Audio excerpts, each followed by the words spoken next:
Okay, good afternoon, everyone. My name is Stacey Ann Elvey, and I'm a professor at New York Law School. It's my pleasure to serve as the moderator of our next panel.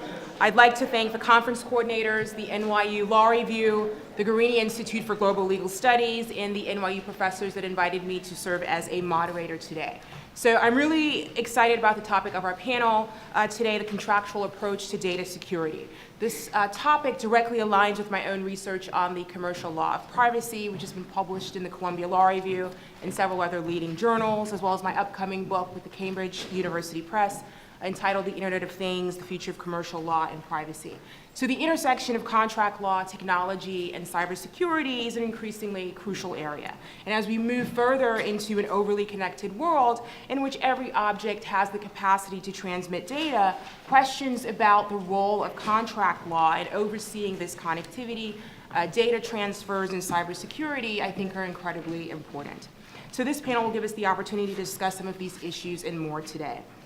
So I'll start by briefly introducing our esteemed group of panelists. Kevin Davis is the Beller Family Professor of Business Law at NYU Law. His current research is focused on contract law, anti-corruption law, and the general relationship between law and economic development. Florencia Murata Wergler is a professor of law at NYU. Her published research has addressed various problems associated with standard form contracts online, such as the effectiveness of consumer disclosure regimes. She's also the co-reporter or a co-reporter of the ALI's restatement of the law of consumer contracts. Richard Brooks is a professor of law at NYU Law. His scholarship includes several articles about contract law in theory, the economics of environmental law, fairness, and perceptions of the legal system. Boris Sagalis is a graduate of NYU Law. He is the vice chair of Cooley's data privacy practice. He advises his clients on a range of privacy, cybersecurity, and information management issues, including breach preparedness and legislative and regulatory strategy. With that, I'll turn the panel over to Professors Davis and Murata Wergler, who will present their paper, Contracting for Personal Data, and that will be followed by comments by Boris and Professor Brooks, and perhaps a response by Professors Davis and Murata Wergler, and then we'll open things up to comments from the audience. Thank you very much, Stacey Ann. It's a pleasure to be here. So this paper basically responds to the conference organizer's invitation to think about regulation of data through the lens of contract law, which I think makes perfect sense, especially in the US context, because for many transactions in data, the default mode of regulation is contract law, precisely. And if we're thinking about markets for data and trade in data, then again, it seems quite natural to think about the usual body of law that regulates markets and trade, which is contract law. So that's really what the paper is about. And then so that means our research question is fairly straightforward. So to what extent should transfers of personal data, for the purposes of this paper, we're going to focus on personal data, although I think a lot of what we say could eventually carry over to other forms of transfers of data or transfers of other forms of data. So to what extent should transfers of data be governed by ordinary principles of contract law, right? So if data is the new oil, should the law that governs transfers of data look like the law that governs sales of oil, right? That's basically it. The answer that we provide is relatively banal in some ways. We say, well, it depends, both as a theoretical matter and also in terms of the evidence. We think it depends. So what's the significance of this? We think there are three. First of all, when we say it depends, the theoretical analysis that we're going to briefly summarize is that, well, we think that contracts are useful. It's useful to encourage contract sort of exchanges of data, mutually beneficial transactions, and so forth. We heard a lot about that this morning. The benefits of data liquidity, and so was the way one of the speakers this morning put it. But there are obstacles to sort of mutually beneficial transactions in data. And in particular, we'll focus on the very well-developed set of ideas around information barriers and how they impede these kinds of transactions. So nothing we say there will be very novel to anyone who works in privacy law. There we're just sort of summarizing what some of the people in this room actually have said about the justifications for being skeptical about leaving it to contract law to govern trade in data or markets for data. But we do think that some of what we say will be, if not surprising, will represent a bit of a challenge to some contract theorists, right? The types who argue that, well, there are sort of universal principles of contract law, general principles, fundamental principles that should govern all kinds of transactions, all kinds of bargains, that they should, the law should always say that all you need is mutual assent, you don't have to actually understand the terms, that's sufficient to form a contract. Sophisticated parties should be able to shape the terms of their transactions without many constraints. The default rules for damages should be expectation damages. Privity of contract is a very fundamental feature of contract law. So it turns out that the information barriers theory challenges a lot of those claims about what law should look like, what sort of the law that regulates transactions should look like, right? So that's the first part of the paper. But as I said, it's probably going to be of more interest to contract scholars than it is to privacy law scholars.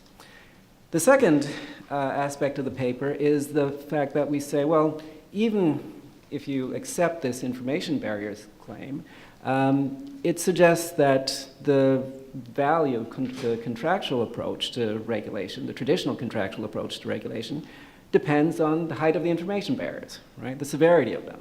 So it's actually an empirical question, right? So the bulk of the paper, or what will be the bulk of the paper, which is, I have to say, for those of you who somehow got a glimpse at it, it's not quite ready for prime time, I think is the way we put it, but it's, hopefully this talk will give you a sense of where we're going. But the bulk of the paper will be an empirical analysis of how actual contracting practices vary across firms, across markets, and over time. And a big part of what's motivating that is to see whether contracts between sophisticated parties, i.e. parties who you'd expect to be less affected by kinds of information barriers, look any different. Because if they don't, then the idea that, well, the information barriers are sort of leading people to agree to, say, exploitative terms and so forth, it seems less plausible. So that's the empirical analysis that we undertake. It turns out that if you want to do that, if you want to isolate things like the impact of party sophistication on contract practices, you also have to control for a bunch of other factors that influence contracting practice, that might induce variation. And in particular, you have to control for the regulatory environment and changes in the regulatory environment. So that means that in the course of our analysis, we had to look at, well, the impact of the GDPR. So we can actually quantify the kinds of impacts that were being speculated about, I guess, or sort of reported based on more impressionistic evidence in the last panel. Right? So we'll have a little figure, actually, that suggests exactly what happened to contracts right around the time that the GDPR was, actually when it came into effect. Okay? So that's where we're going. So I'll briefly talk about the theoretical front end of this. The claim is that, yes, contracts are valuable, we want to encourage contracting, but when people hand over their data, they don't necessarily understand what they're getting into. They don't necessarily understand the full ramifications. There are a bunch of reasons why that might be the case. Some of them are inherent in the nature of data, that once you've handed it over to someone, you never know how it will be used, especially if it's then transferred on to someone else and used in different ways. And so it's hard to figure out whether it'll be used to discriminate against you or to find a cure for the deadly disease that you didn't even know you had. Right? So that's the basic concern.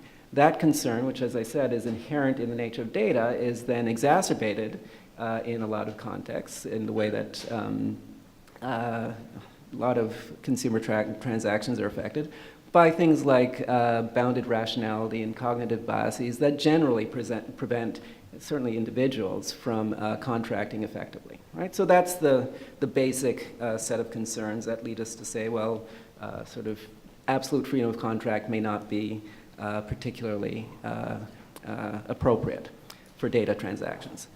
Very standard set of responses that seem standard by now, especially after we've spent so much time talking about the GDPR. To level the informational playing field, disclosure. Like, all sorts of information about how the information that is being collected will be used. That's, that you could just require that kind of disclosure. You can impose restrictions on transfer, either as default implied terms or as mandatory terms. Restrictions on use, and then transfer. You can only use that data to investigate that particular disease, my particular disease, no other. And you can't share it with anyone else, right? And then to back that up, it would be helpful to make those restrictions binding on third parties who accidentally get their hands on it. It might be helpful to have security guarantees, right? Those also back up the promises. If you're thinking about forms of redress or remedies, termination rights, so you can withdraw your consent at any time, that's effectively like a remedy.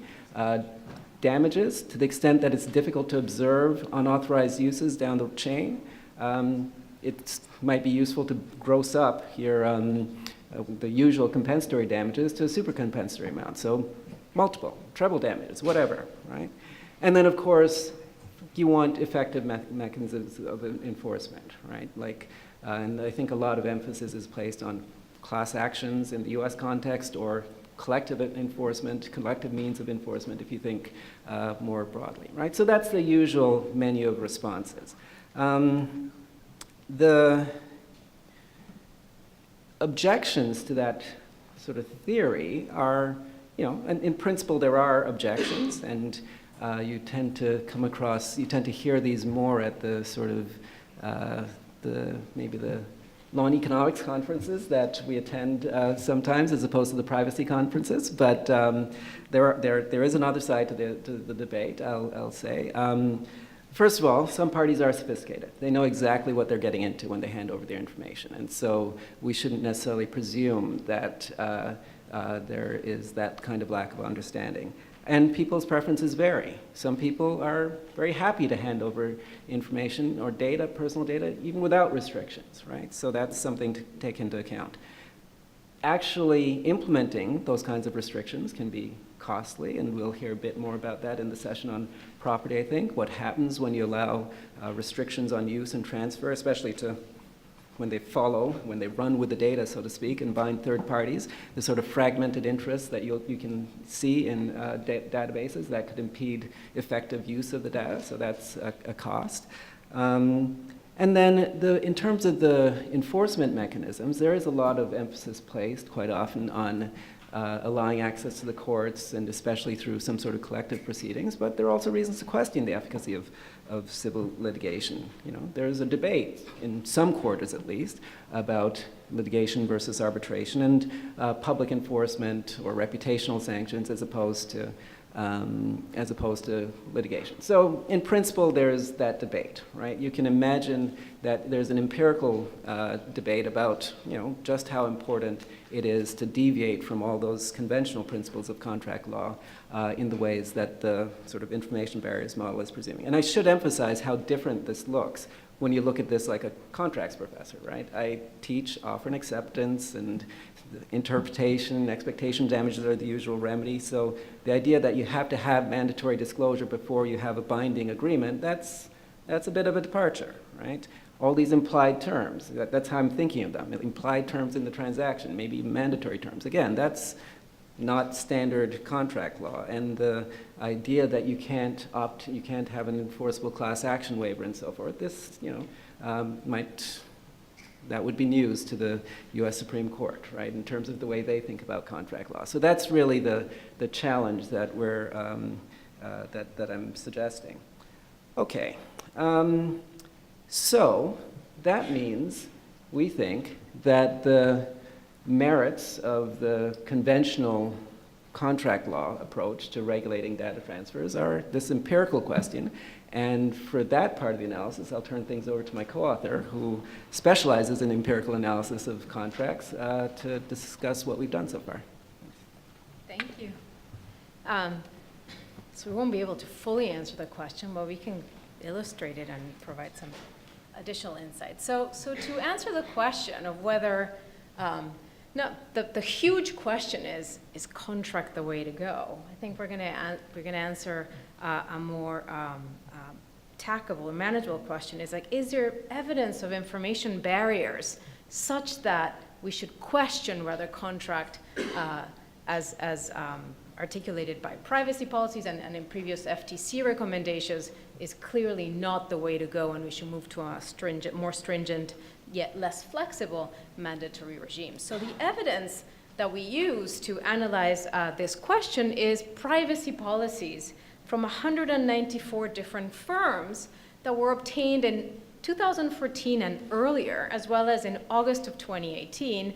In addition, we collected data on an additional market, and so we added 62 policies in 2018 for a total of 256 policies. These policies span 8 different markets where information sharing is relatively salient. We wanted to capture markets where consumers and users would be somewhat available, or at least aware that they were giving information, so that the practices of the firms would at least be, we're giving these markets, or we're giving a contract the benefit of the doubt by basically picking those markets where information is most likely to be salient. Of course, the degree to which information sharing happens across these markets varies in intensity and also in the sensitivity and importance of this information. So for example, we have data on, we collect privacy policies from adult markets, basically pornography sites.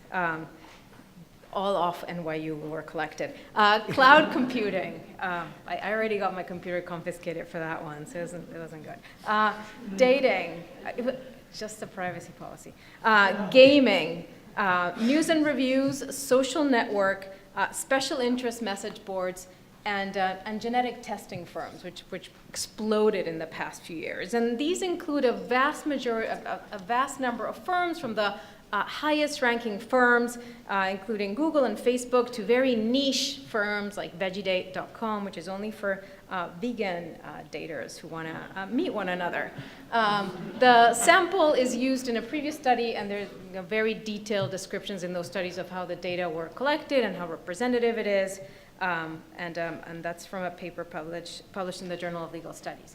But first, the question is, how do we analyze these contracts, under what framework? And the first thing that we tracked is to see the extent, when were these policies last updated? And they're graphed here. And as you can see, the light gray, the policies in light gray were the ones that were collected in 2014. And it lists, or it graphs when the policies were last updated. So the interesting number there is that you can see a peak in 2012, and that's when the FTC privacy guidelines, the latest FTC privacy guidelines came out, and there was like a spike, but relatively modest. The dark gray policies are those that were collected in 2018.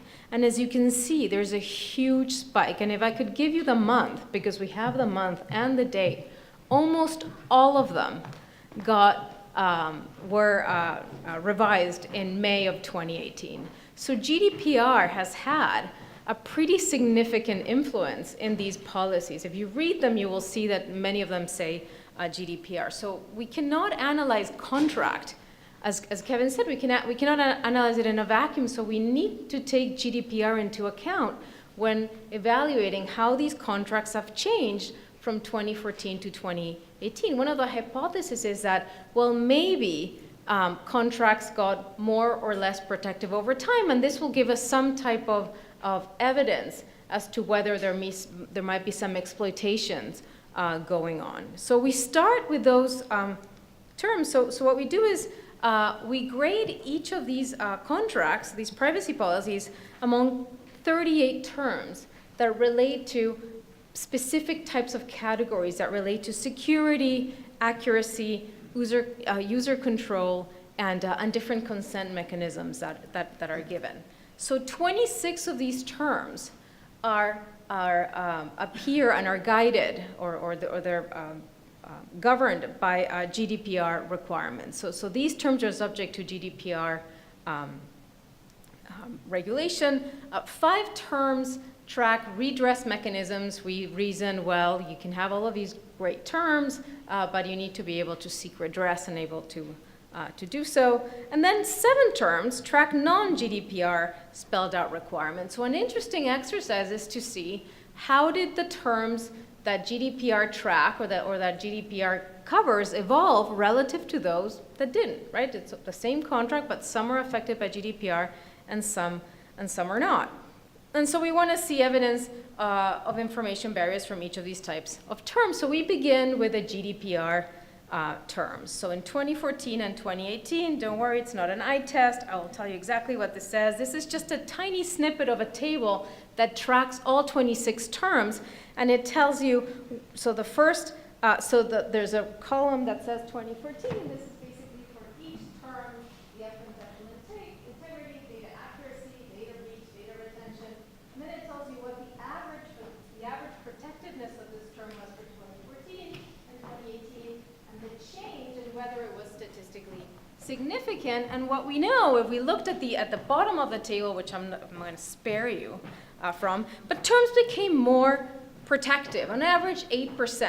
And for somebody who studies contractual evolution over time, this is, even though the number seems modest, it's actually pretty huge.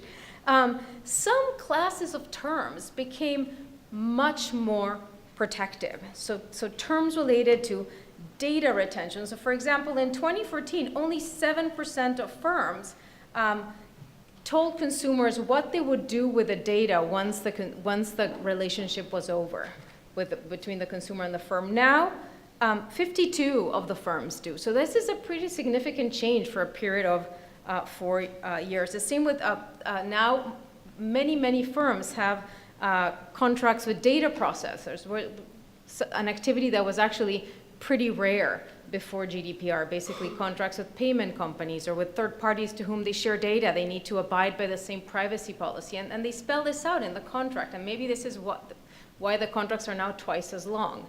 But then a minority of terms actually went the other way. So not everything got more protective. Some became less protective. So for example, terms guaranteeing data accuracy. So terms exposing firms. So there's been areas in which firms have been more exposed to liability than others, mostly because courts have been better able to articulate damages. In other areas, they've been somewhat disastrous. In those areas where there's been data breaches or similar types of losses, for those types of harms, companies are now disclaiming liability like crazy. So the company does not. Fewer companies guarantee data accuracy or adopt procedures to ensure accuracy. So how about redress? What happened to these terms over time? And so it's been an interesting thing. So we see a statistically significant reduction in the use of choice of law and choice of forum clauses. So choice of forum clauses used to be thought of as, remember everybody who had Carnival Cruise Line versus Shoot, as this like terrible thing. And now they just seem somewhat quaint. So there's been a significant reduction in the use of choice of forum and choice of law clauses, but this has been more than offset by increases in arbitration clauses and class action waiver clauses. There's also been increases in disclaimers for security failures. So there's a lot of increase in disclaimers for different types of damages, limiting the ability for parties to seek redress in the form of class action waivers and so forth. We understand that this might not affect EU citizens or those suing under GDPR, but those who are not subject to GDPR might have a harder time to seek collective redress. Okay, great. But on average, terms are better. It's a really happy, better, more protective, happy story.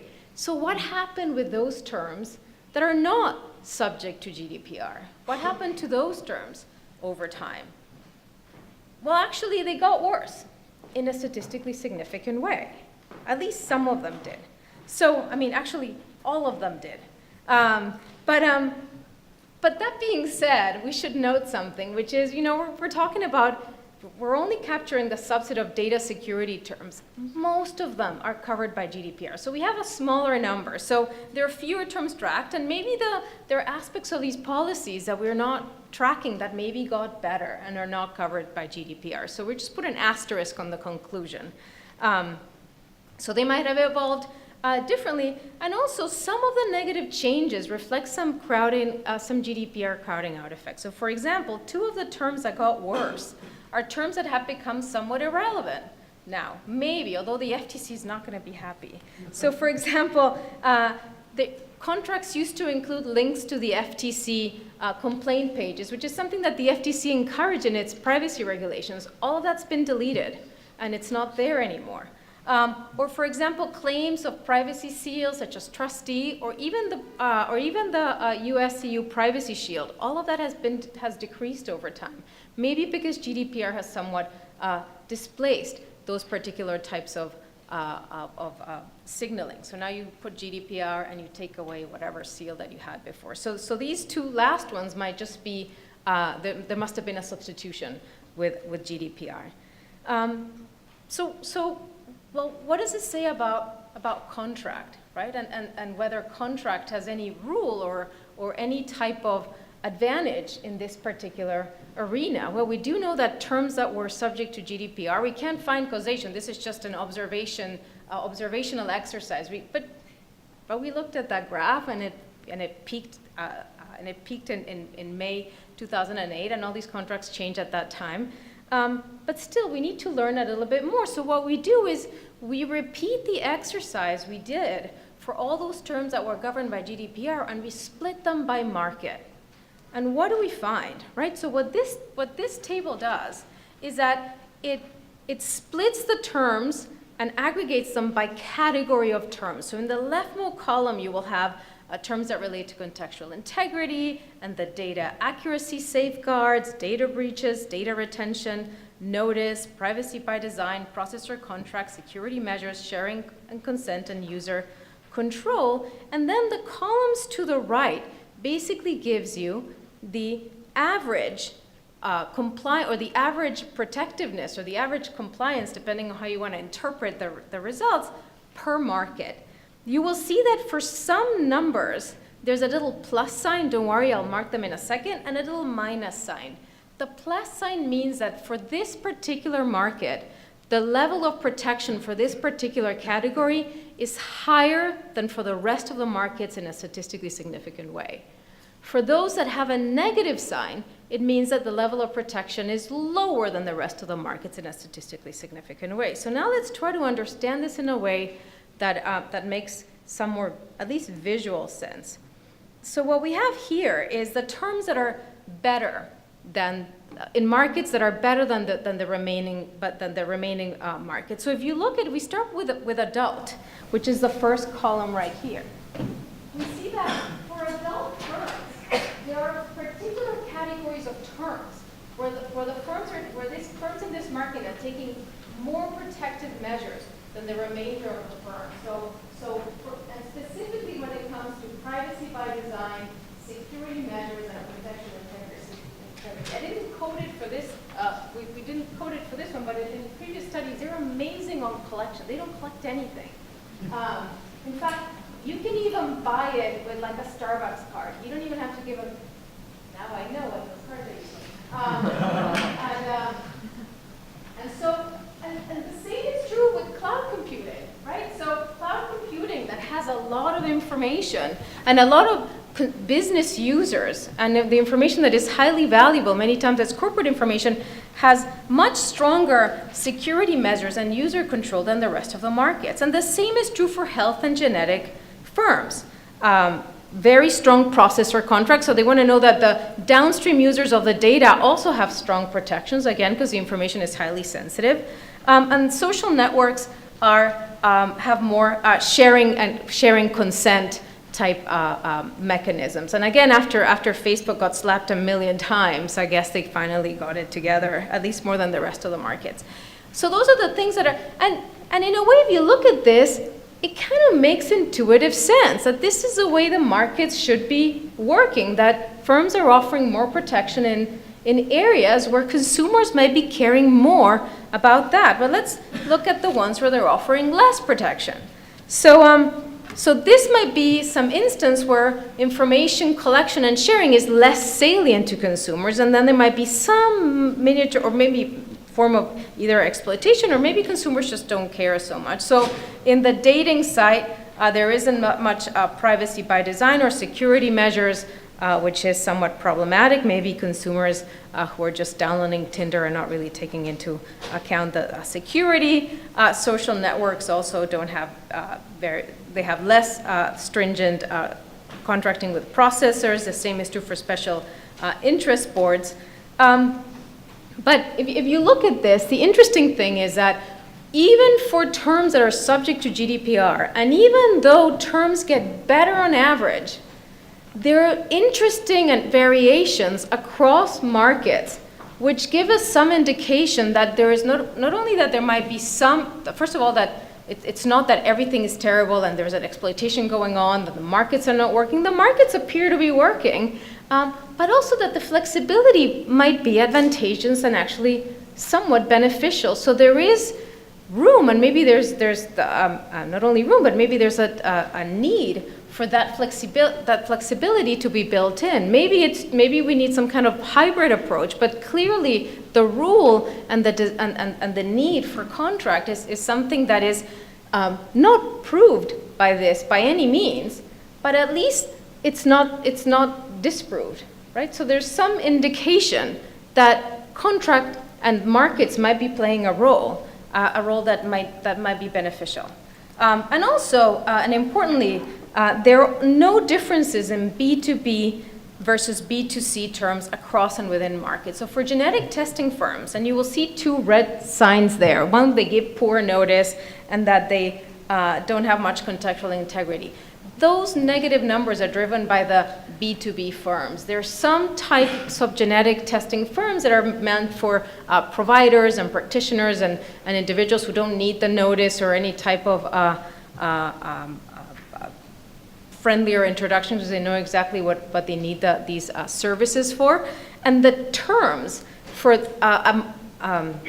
across these two types of genetic firms that serve consumers and business on one hand, and the other, even though the terms are not exactly the same, on average, they offer the same types of protections, which is somewhat reassuring. And the same is true across markets. So in cloud computing, for example, we find the same type of relationship, which we find somewhat reassuring. Now, that being said, we have few qualifications. So the first is the results are extremely preliminary. We got to do a lot more analysis. We've collected a lot of data, and we can do much more nuanced analysis, and we need to rerun everything anyway.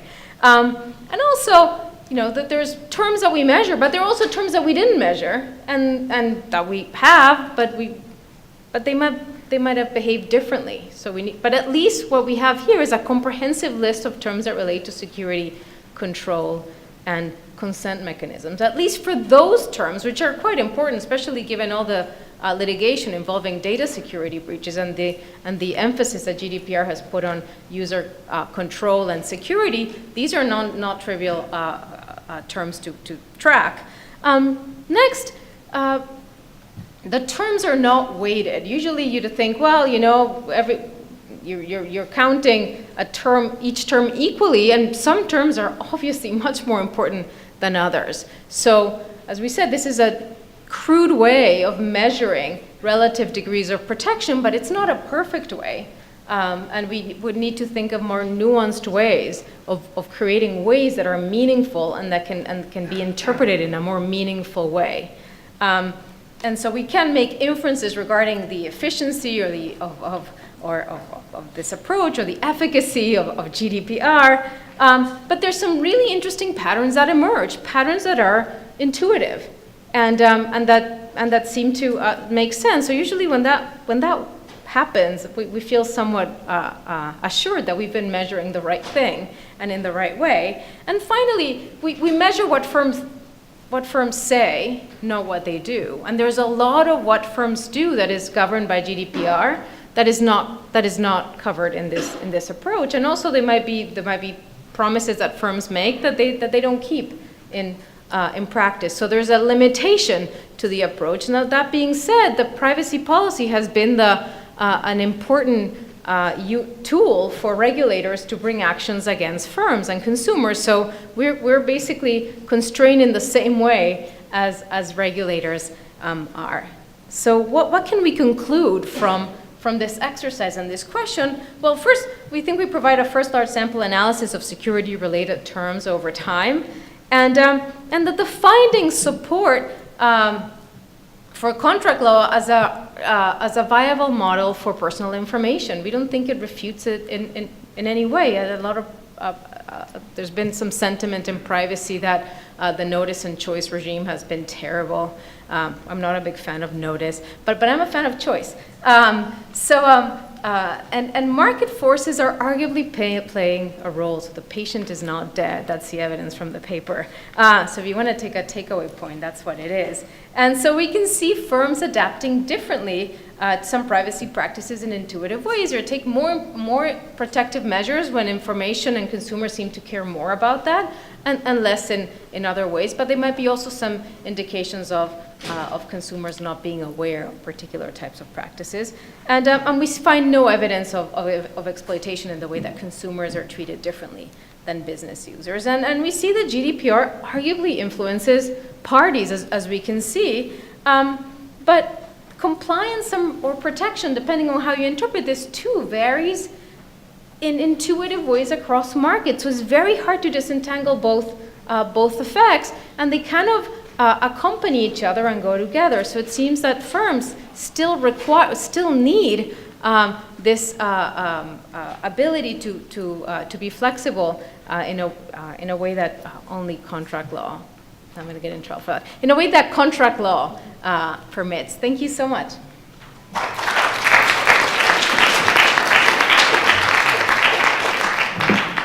Okay, so next we'll have some comments on the paper by Professor Brooks and Boris Sadala. So Professor Brooks will provide his comments.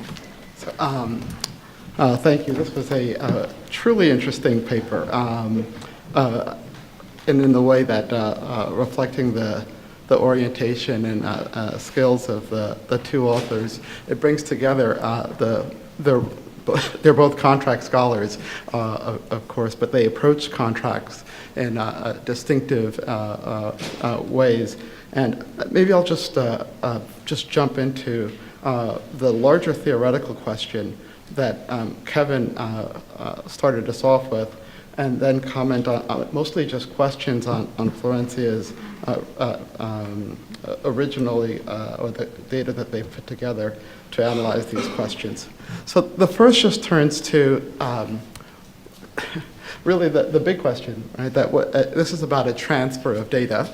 It's about transferring objects, in particular, personal objects.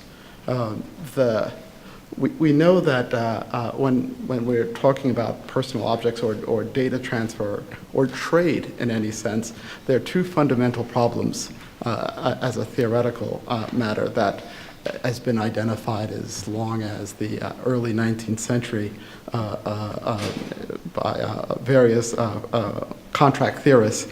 One is this idea of static security, the other being dynamic security.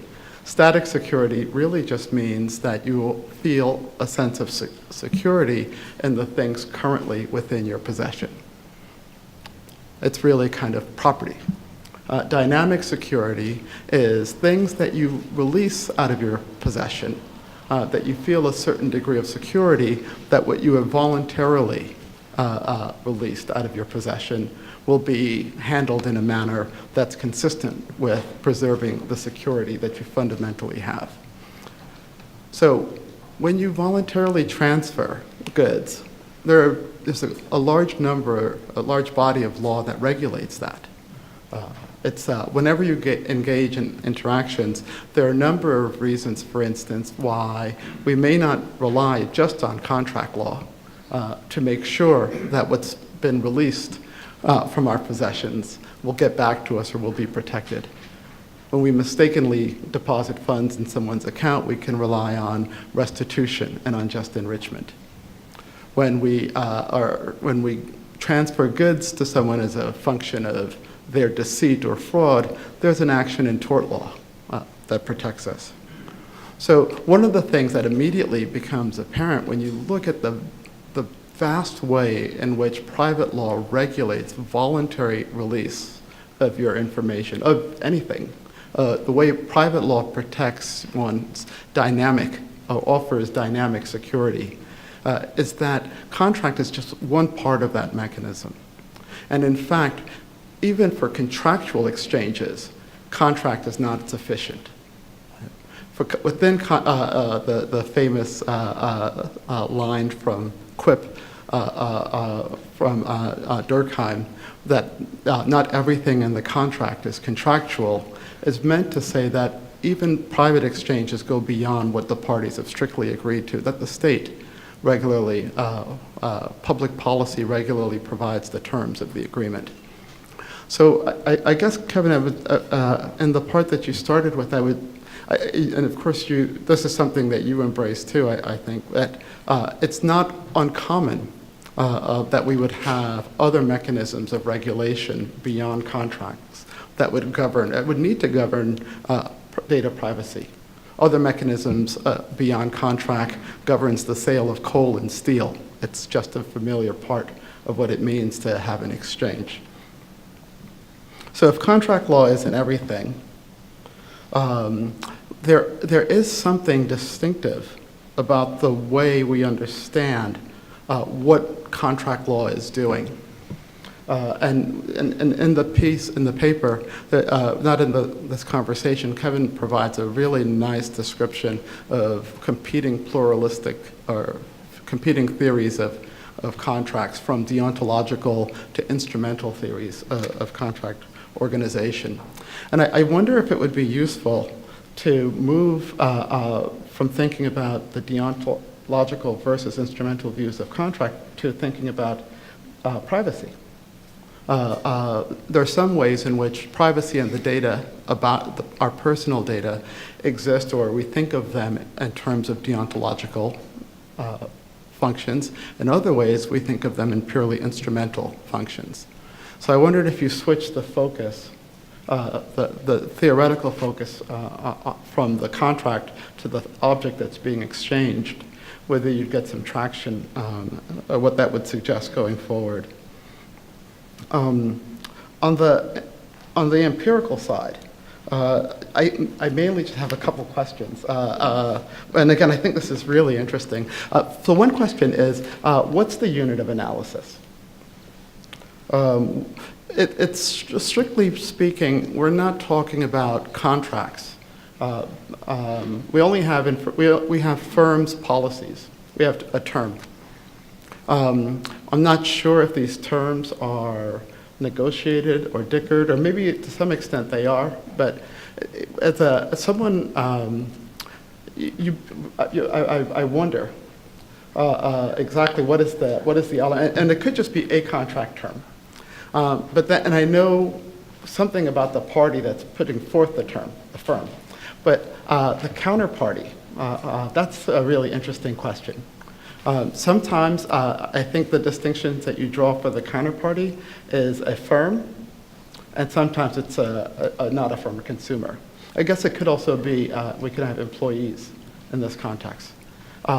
Sometimes the distinction is between a sophisticated party and an unsophisticated party. I wonder if we have sophisticated consumers. And sometimes it's the same person, presumably, that's using the gaming site, and also, so I don't know how to tease out who the counterparty is, because then that would give me a sense of their power and capacity to actually engage in sort of this bargaining power to identify what the appropriate term is. The second thing is I'm curious about the identification. Between the data you collected, you did a comparison between 2014 and 2018, and the GDPR was the shock. But the biggest shock between 2014 and 2018 is maybe the KGBs and Facebook. It's the Trump election. I'm wondering how many firms changed their policy after the 2016, after the revelation about Facebook. I wonder if that was more salient, if you can track that as and maybe that doesn't matter at all. Turning to Facebook, when you look within industries, I wondered also if industry leaders are really driving this. That one firm, it's really not that the firms are paying necessarily much attention to what their consumers want in a Dickard way. It's just that one firm makes a move and then everyone else, so it's a leader model. In the way that once McDonald's establishes a location based on for whatever reason, you'll get agglomeration of other fast food restaurants right around there. They're not necessarily looking at consumers so much as each other. And maybe you can identify that in the timing of the data. And then, maybe this is going back to the sophistication of the users. I wonder, so we would doubt, or maybe that users of adult websites are not more sophisticated or have more bargaining power than users of data websites, dating services websites. So so if it's not the sophistication of the user that the firm is responding to, maybe they're responding to each other, it may tell us something potentially more about sort of the character of the data, the personal data itself. Yeah, that was what I was trying to say, yeah. but I could, yeah. No, I think you did. It was this was just trying to tie back to this Yes. idea about the deontological versus instrumental use. The extent to which the information, the thing that's being released, going back to the theoretical part, is something that is more personal or connected to my personality, maybe that's where, and maybe firms, I don't even have to demand this because firms recognize if we don't provide that type of protection, no one's going to participate in this market. So it's a supply side provision of a sense of transactional security for this particular type. So again, that's why I think it might be more, you may get more purchase teasing out theoretically what's the character, deontological versus instrumental, of the information rather than the character of the contract or the aim of the contract. And then maybe I'll just close. The last thing that I think would be really fascinating is to combine the interest and prior work that you both have done on boilerplate. So I'm wondering how much of this is just boilerplate driven. If we're just we're getting updates in every 4 years, and maybe we need a shock, either like the regulations coming out of Europe, or maybe what happened with the election. That would be really interesting. I'd love to see what you guys would do with that. It's really a fascinating piece, and thank you.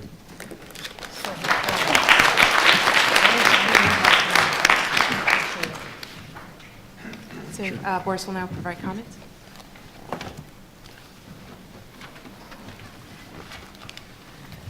Thank you. I think my qualifications in terms of theory of contract are limited to being Professor Helen Scott's teaching assistant in contracts. So I know offer acceptance consideration, but in terms of privacy, I've done privacy work exclusively for the past 10 years. So I've seen, since 2007, I started as a third-year associate. So I've seen a lot of these things, and I'll talk about them in a second, in practice and how they work out in practice. My experience is not necessarily statistically significant, but you know, in looking at advising companies on design of products and services and engaging in transactions, whether it's tech transactions, B2B, or acquisition of data companies or buying data out of bankruptcy, kind of plays into, or advising on GDPR plays into some of these considerations that you address here. And I'm not going to probably go in order in terms of my comments, but I'll try to structure them. So I think the first thing that I want to pick up on is that you were just talking about the leader model, right, in privacy policies. And I know in practice, and as you were kind of talking about the verticals, the adult sites, the dating sites, and all of that, from the practical perspective, as I was looking at the discrepancies in how they address privacy or security, I mean, some of it made sense to me, but I also know that a lot of companies, the way they deal with it is that they do look at others in that same market. So to the extent that they will just copy each other's privacy policies. That's very common as a starting point, especially for emerging companies, new technology, and our firm works a lot in that space. you'll see that it's common. And in the first instance, it's really done without potentially a lot of thinking. Although, the general theme that the GDPR has led to changes in how privacy is articulated in privacy policies is true, because it has generally raised awareness of privacy. I mean, if we think about GDPR, and I know it was addressed in the previous panel, GDPR is an evolution, not a revolution. The requirements around privacy that are very similar to GDPR have existed for a very long time. There's the EU Data Protection Directive. There's no enforcement. And so this idea of enforcement combined with interest by companies in perfecting their rights to data. That's what they want to get. Sometimes they want to get rights to data. They want to do the right thing. They want to articulate their privacy practices as one of the ways in which they perfect those data rights. Because if the requirement is to provide some form of a disclosure, they'll provide the disclosure so then they can do with the data whatever they want. That's kind of one aspect of it. So taking a quick step back, one thing I think is helps to think about to bifurcate this discussion of privacy and security, because when I think about privacy, it's a way in which different parties can use data, under what conditions and for what purposes. It's not data ownership. We don't really use that term because it's a term of art that needs further explanation, but it's about rights to use and disclose and otherwise process data, do things with data. And then we think of security as a way to enforce those rights. So these are administrative, technical, and physical safeguards to enforce the rights, to enforce those barriers. And so security, the reason I want to kind of put that to the side, it's not controversial. Everybody agrees that whatever the privacy landscape is, whatever the contractual rights are, whatever the data rights are, they should be enforced, right? Because that's, it's kind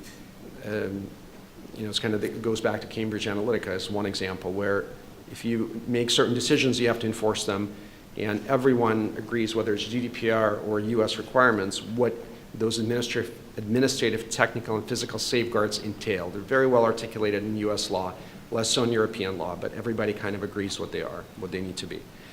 And companies, for the most part, want to do the right thing. They want to protect data because they don't want to be exposed to that liability.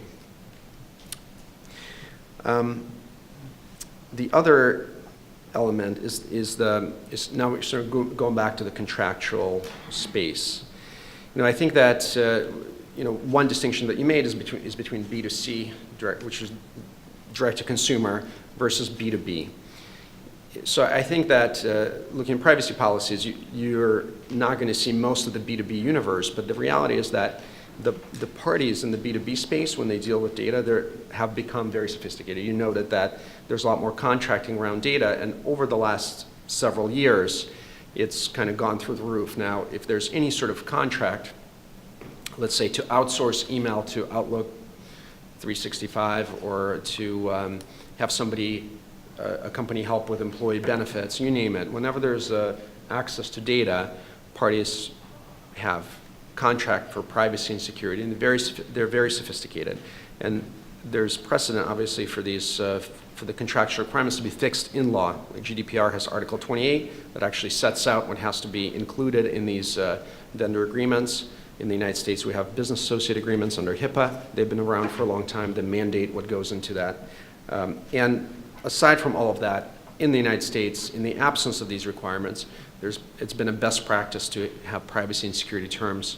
We've developed them for clients so that they exist. And parties are sophisticated, they understand it. Interesting fact is that up until recently, so this we talked a little bit about it yesterday at the dinner, is that there's this idea that, because we're talking about GDPR, is that Europe generally offers more protections to privacy. And I think this is really theoretical, because in practice it's actually the opposite. That there's more privacy protection in the United States as a combination of laws and enforcement mechanisms than in Europe. So I offer this one example on contracting, is that I've represented B2B companies when they sell their services to European companies, right? European companies are consumers of US technology, major consumers of US technology. So if bring your own device, like you use your phone at work, there are companies that provide mobile device management, which is the way to sandbox your work stuff from your personal stuff. And so I represented one of these companies, and what we observed is that when they sold in Europe, let's take Germany as one example, that is viewed as very conservative. And as approaching privacy in very conservative ways, is that 9 out of 10 times, 90%, and again, that's not statistically significant, but I've seen it in other places, the employer that was obtaining these mobile device management services would be completely unaware of privacy issues. They wouldn't even ask for privacy terms in the contract. That changed today as a result of GDPR, more awareness in Europe of these protections, but that was the case that was common.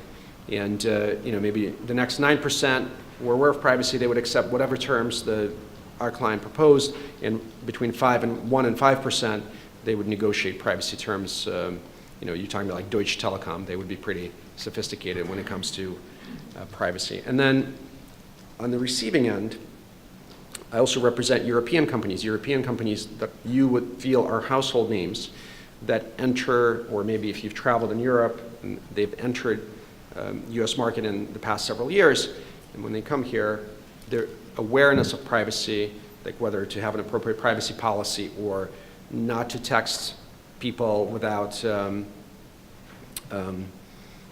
their consent, which is, obviously for marketing messages not allowed in the United States, is a very low awareness. So they're very surprised to see all the different privacy controls and best practices in the United States. So it's an interesting thing about the landscape.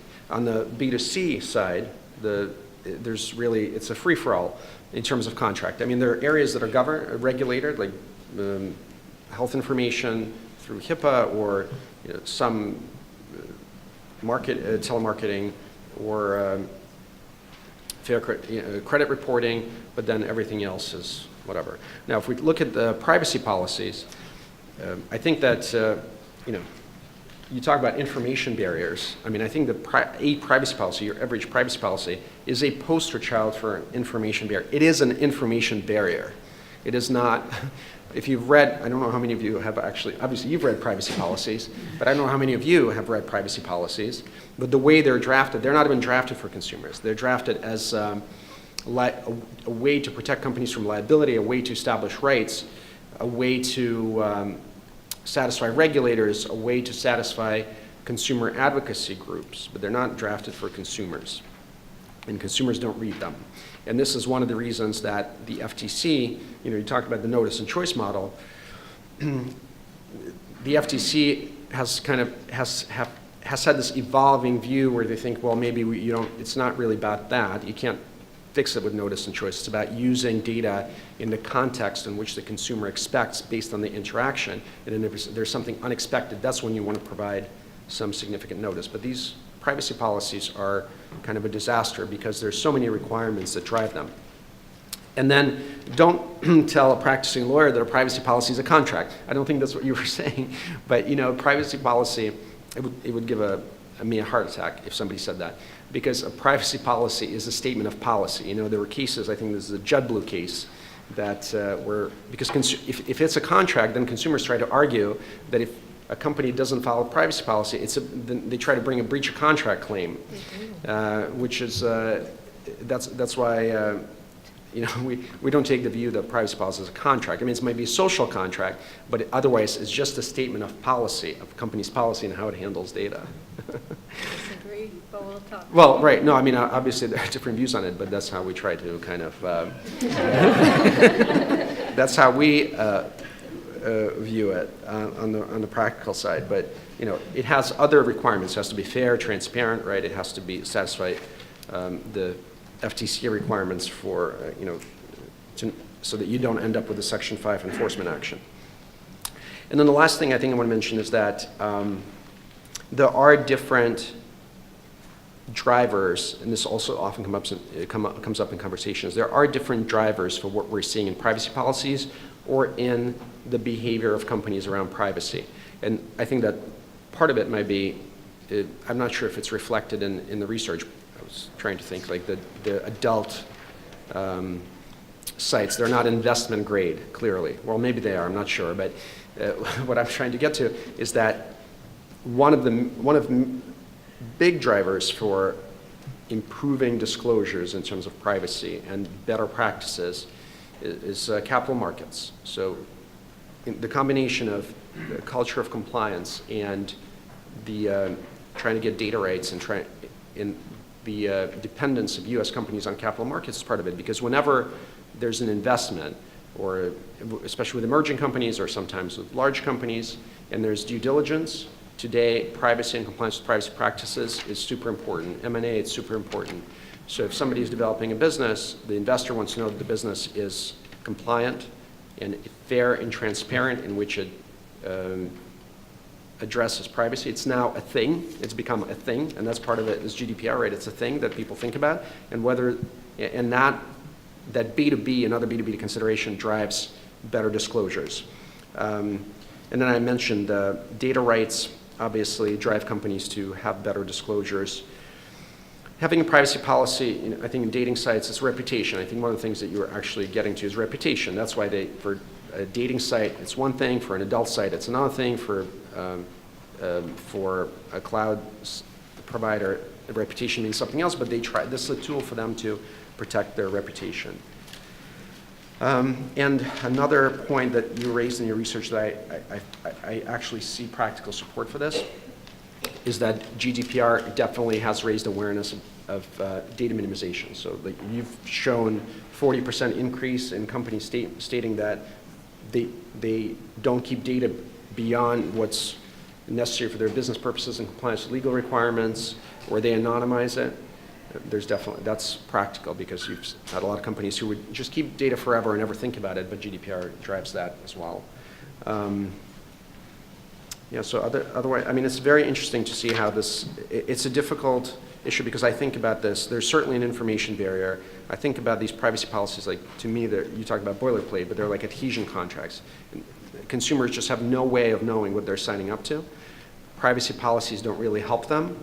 And if they did help them, I'm not sure that we would want to give consumers certain choices, because the information, it's hard for a consumer to make that judgment call, and the balance between exercising rights over information versus societal benefit. And it can be anything from clinical trials, research, understanding human behavior, to us using Google to understand traffic patterns. I mean, this is information from your devices that drives the traffic map on Google Maps, right? So, and I'm sure everybody loves it, but not everybody wants to contribute their information to it, and that's something you address in the paper, that discrepancy as well. So yeah, it's kind of my off the top of my head thoughts, but thank you. So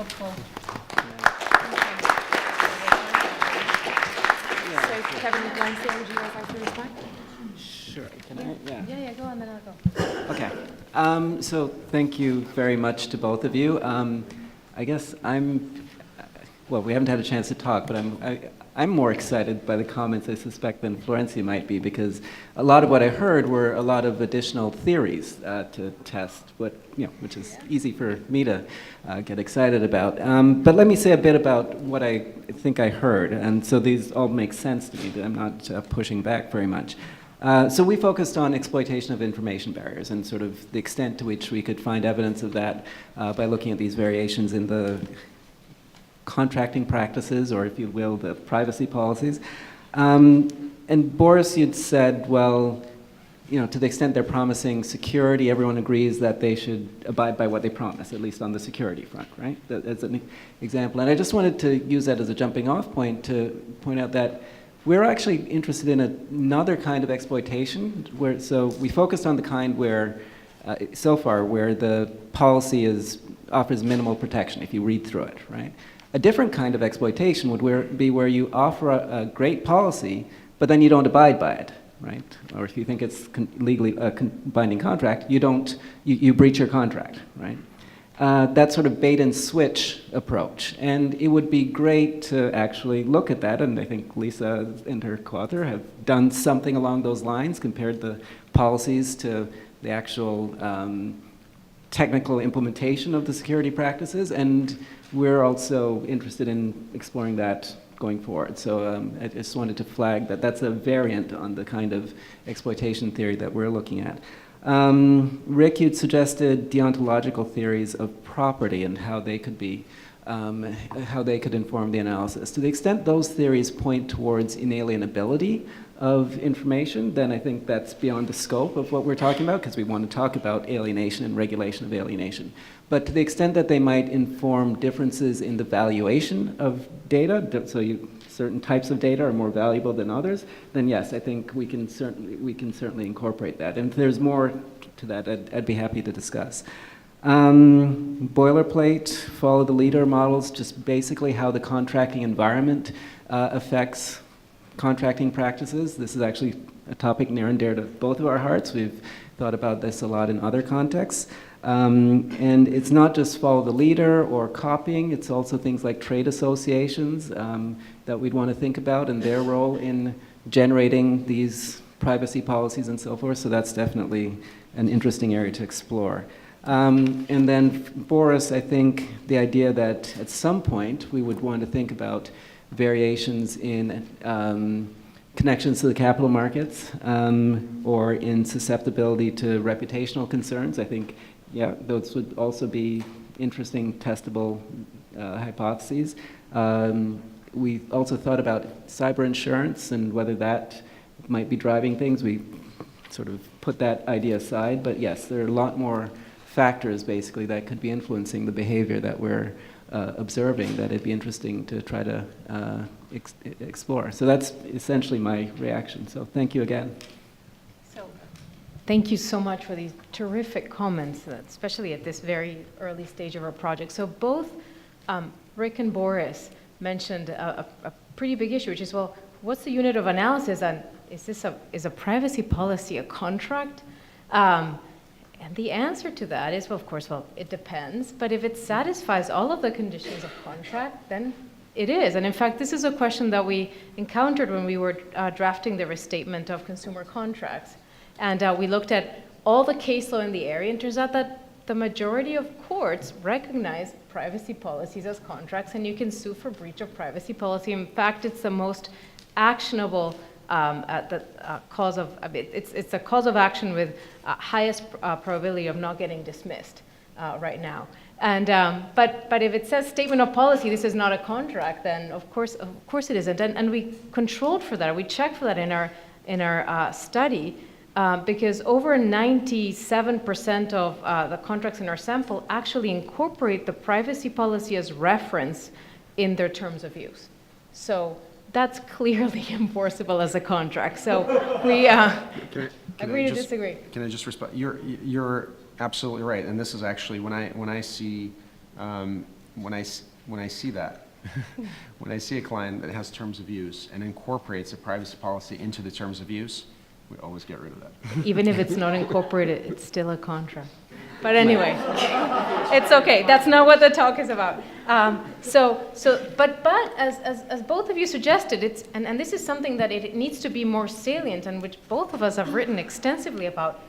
This is a type of boilerplate, and it has all of the intricacies, all of the characteristics of a boilerplate contract. It's non-negotiated. It's drafted by one party with more bargaining power, and it's unread for the most part. So of course we need to think of exploitation theories, or I really like Rick's categorization of who the not only who the individual or who their counterparty is, but what is the subject matter, what is the type of information that's being collected. And then there's the identification question, which is super interesting, and I'm happy you brought it up, because one of the things that we did, I mean, at least for the 2014 sample, is that from 2009 to 2016, we've collected these contracts on a weekly basis. So, and we tracked all the changes. So it's very easy to see, very easy, famous last word. It's possible to see who changed the contract first and who within a market copied that, who the leader is and whether the leader has been followed. So the follow the leader is something that we have enough data to analyze. We just haven't had the willpower and commitment to dig into that, although the terms have all been coded.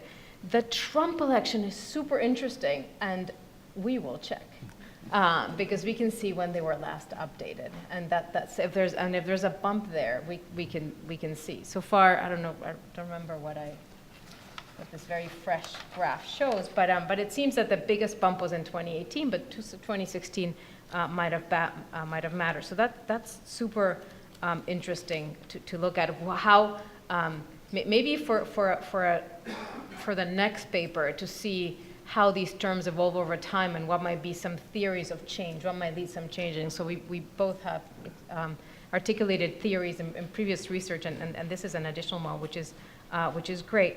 All of these insights about GDPR has been extremely helpful.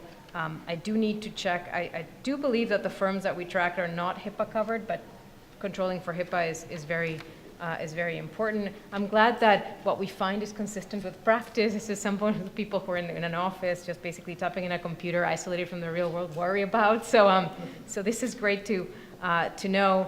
And these are extremely helpful suggestions, and we couldn't be more grateful. So thank you. Thank you. All right, so do we have any questions from the audience? Go ahead. Hi, I don't know if this is on, but I'm a 3L here, so I have no contracts expertise other than I took contracts 1L year.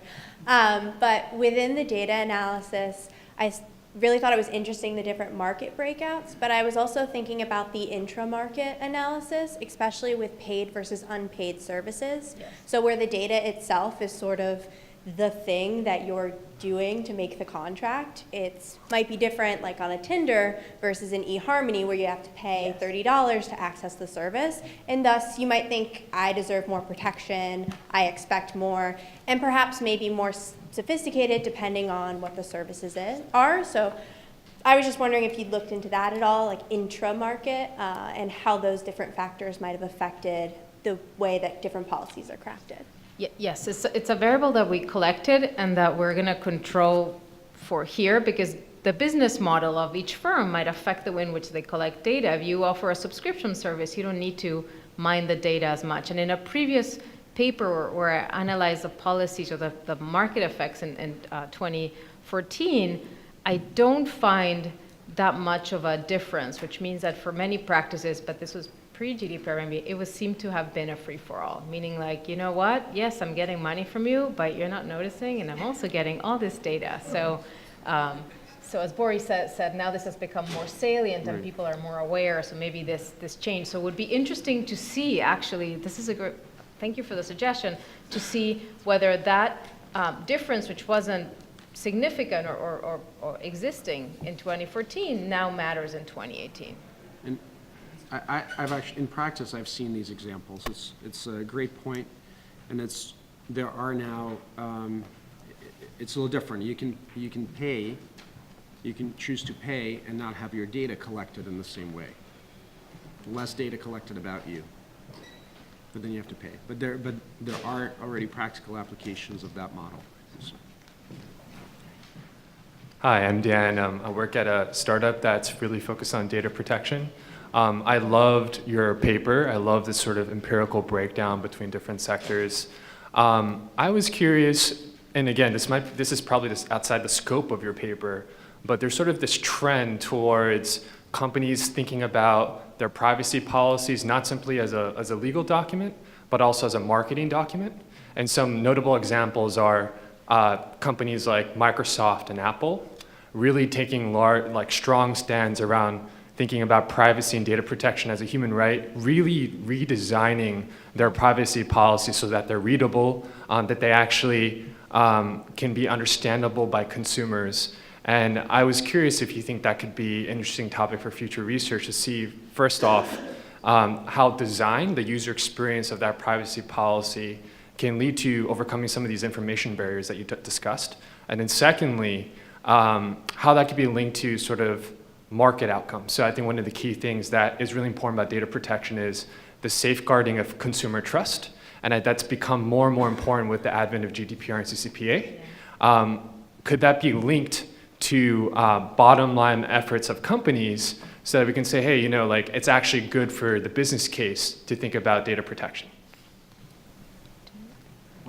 Yeah, so this is a great point. So of course, the key thing is that whether a particular aspect of contract or product becomes salient, meaning that it enters consumers' consciousness, or consumers become aware of it when deciding when to buy for a product, then there's much more competition for those particular aspects of the good or service or the contract. So making privacy a feature is something that will bring it to the surface. It's really, and Microsoft has run a few services saying that, their search engine was much more privacy protective. And it's interesting that Apple and Microsoft are doing it. It's also easier for them to do because their business model relies on hardware and software as opposed to, say, Google and Facebook, where they're basically their inputs are data. So it's a great way of, all of a sudden everybody cares a lot about privacy. Well, so that's great for us. No, but it's actually wonderful that this is happening because it enters a general discourse and one of the biggest concerns or the biggest frustrations of privacy advocates is that consumers sometimes talk the talk or not even, and then when they go out in the world of the internet, they behave in ways that are not privacy sensitive. So making infrastructure changes would be a great thing. So I think that's a great idea, and of course, hidden contracts and hidden fees and cell phones used to be something that nobody cared about, and now this is the no contract and advertising features. And it's a whack-a-mole too, now we need to think about other things that we're getting messed up with. But privacy becoming that is actually a very welcome solution because it becomes salient. Okay, any other questions?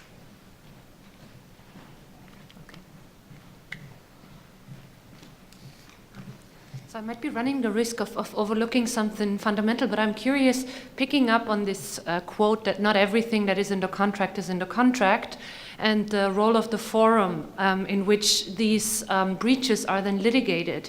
I'm just curious, I know the field very little, so is there a difference in the forum in which that ends up being litigated and the, so to speak, institutional mindset that will interpret the breaches differently? So if you have an arbitration, transnational arbitration or a national court, there might be different mindsets that determine how that will be interpreted, what is in the contract. So yeah, that's it. Well, we've tracked the whether there are choice of forum and arbitration clauses, but we're still not. Speaking for myself, I'm still not sure what to make of it. You can generate hypotheses about the differences, but we're not sure. And certainly in the literature on arbitration in the domestic setting, we're still trying to get to the bottom of the general differences between arbitration and litigation. And my sense of that literature is it's a little unclear right now. Yeah, and in terms of where you bring the claim, it's actually quite interesting because, for example, in at least U.S. courts have had a really hard time articulating sometimes of non-economic harms. So just on this point, Europe also provides different terms for non-data contractual exchanges. The idea that when you enter into a contract, for instance, even within the U.S., some terms are supplied by the background legal rules, for instance, good faith.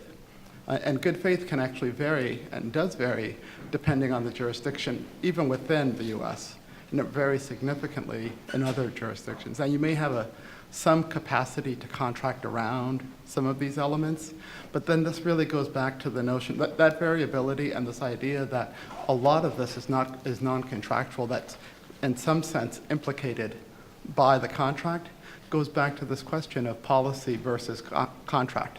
It really is often a policy. It's a public policy. Public policy is another strong regulatory force in every contract. There's some things you can do, and the extent to which you've contracted expressly around this particular issue, maybe you can tweak it a little bit, the extent to which there isn't a public policy against modification. But I think this is a really interesting tension between whether we're talking about a contractual term that's produced by the parties or a term that's supplied within the contract by the larger governing regime, and whether or not that's distinctive because we're talking about information as opposed to other things. And I do think the jurisdictional variation is an important point.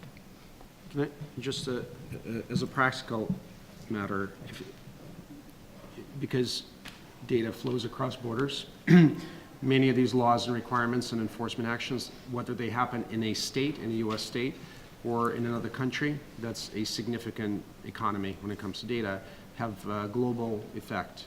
So when we talk about CCPA or GDPR, they all have global effect because it's really hard for companies to differentiate in how they treat data in different jurisdictions. Sometimes it's worth it, let's say with employee monitoring being a typical example. In the United States, employees have no expectation of privacy in their communications. In Europe, they do. So you wouldn't have, as a company, is it same practices across the board.